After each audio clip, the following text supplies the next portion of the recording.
ایک زمانے میں ایک گھنے اور بے قابو جنگل کے دل میں مایا اور لیو نامی دو بہادر بچے رہتے تھے۔ انہوں نے اپنی پوری زندگی اس سرسبز و شاداب بیابان میں گزاری تھی جس کے چاروں طرف بلند و بالا درختوں اور غیر ملکی مخلوقات کی آواز تھی۔ مایا اور لیو عام بچوں کی طرح نہیں تھے۔ ان میں حیرت کا ایک فطری احساس اور جنگل سے گہرا تعلق تھا۔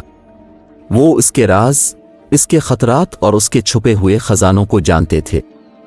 ان کی رہنمائی ایک غیر متزلزل عقیدے سے ہوئی کہ ان کا جنگل گھر ایک جادوئی جگہ ہے، اسرار سے بھرا ہوا ہے جس کے پردہ فاش ہونے کا انتظار ہے۔ ایک روشن صبح، جیسے ہی سورج نے آسمان کو نارنجی اور گلابی رنگوں سے پینٹ کیا، مایا اور لیو نے ایک نئے ایڈونچر کا آغاز کیا۔ وہ جنگل کے سب سے گہرے، سب سے زیادہ نامعلوم حصے کو تلاش کرنے کے لیے پرعزم تھے، ایک ایسی جگہ جس کے بارے میں افواہیں تھیں کہ جنگل کے سرپرست نے آباد کیا ہے، جو جنگل کے دل کی حفاظت کے لیے کہا جاتا ہے۔ بہن بھائیوں نے پہلے سے کہیں زیادہ جنگل کی گہرائیوں میں قدم رکھا، موٹی بیلوں سے گزرتے ہوئے اور جڑوں کی بھولبلیا میں تشریف لے گئے۔ ہوا نمی کے ساتھ موٹی تھی اور جنگل ان کے ارد گرد زندہ ہو گیا تھا۔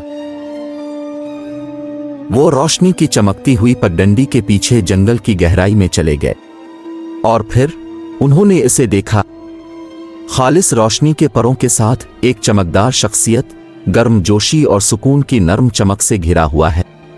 یہ جنگل گارڈین تھا، خوبصورتی اور فضل کا ایک وجود۔ اس کی آنکھیں قدیم حکمت سے چمک رہی تھیں اور اس کی آواز ہزار پرندوں کی دھن کی طرح تھی۔ خوش آمدید مایا اور لیو، گارڈین نے ایسی آواز میں کہا جو جنگل کے بالکل دل سے گونج رہی تھی۔ اپنے مجھ تک پہنچنے کی اپنی جستجو میں بڑی ہمت کا مظاہرہ کیا ہے۔ میں اس مقدس مقام کی حفاظت کے لیے حاضر ہوں اور اب بھی اس کے محافظ ہیں۔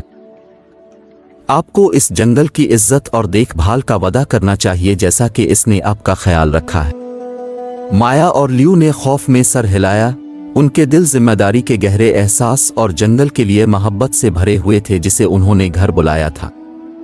جنگل گارڈین نے اپنا ہاتھ بڑھایا اور مایا اور لیو نے محسوس کیا کہ ان کے ذریعے توانائی کا بہاؤ بہت زیادہ ہے۔ وہ جانتے تھے کہ اب وہ جنگل سے اس طرح جڑے ہوئے ہیں جو پہلے کبھی نہیں تھے۔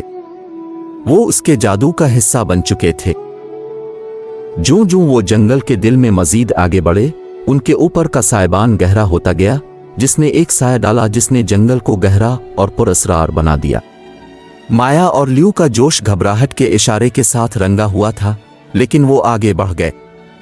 اچانک جنگل ایک آسمانی چمک کے ساتھ زندہ ہونے لگا۔ سنہری روشنی کی کرنیں شامیانے سے چھان کر آگے کے راستے کو روشن کرتی ہیں۔ بہن بھائی یہ نظارہ دیکھ کر مسحور ہو گئے۔